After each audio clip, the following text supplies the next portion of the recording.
أعوذ بالله من الشيطان الرجيم. بسم الله الرحمن الرحيم. وإذ استسقى موسى لقومه فقل اضرب بعصاك الحجر فانفجرت منه اثنتا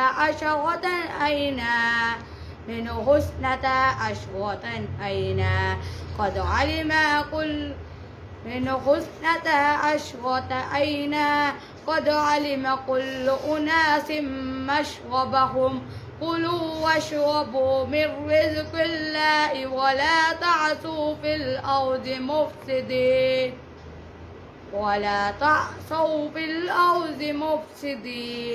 وإذ قلتم يا موسى لن نصبر على طعام واحد فادع لنا ربك يخرج لنا مما تنبت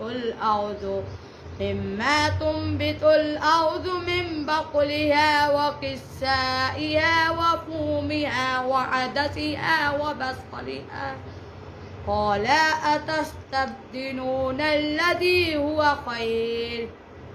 قال أتستبدلون الذي هو أدنى بالذي هو خير اهبطوا مصرا فإن لكم ما سألتم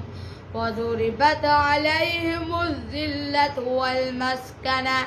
وباءوا بغضب من الله ذلك بأنهم كانوا يكفرون بآيات الله ويقتلون النبيين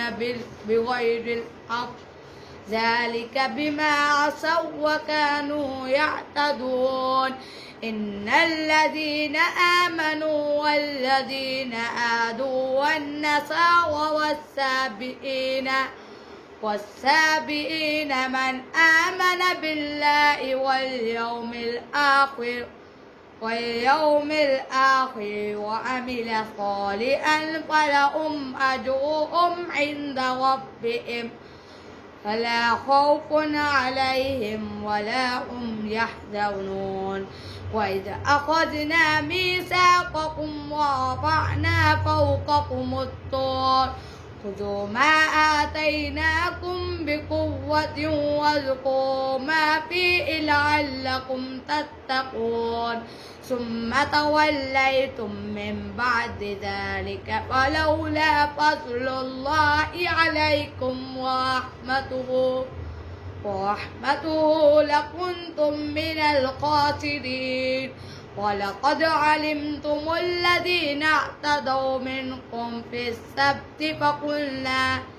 فقلنا لهم كونوا قردة خاسئين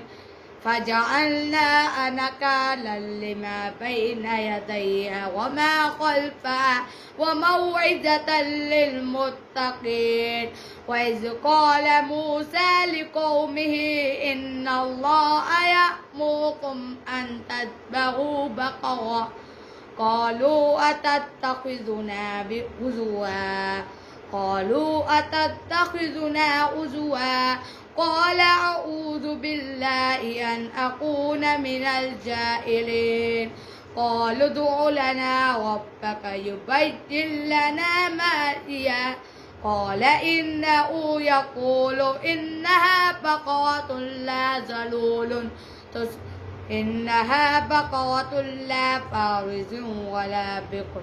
أوان بين ذلك فافعلوا ما تؤمرون قالوا ادع لنا ربك يبين لنا ما لونها قال إنه يقول إنها بقرة صفراء فاقع لونها تسر الناظرين قالوا ادع لنا ربك يبين لنا ما هي إن البقرة تشابه علينا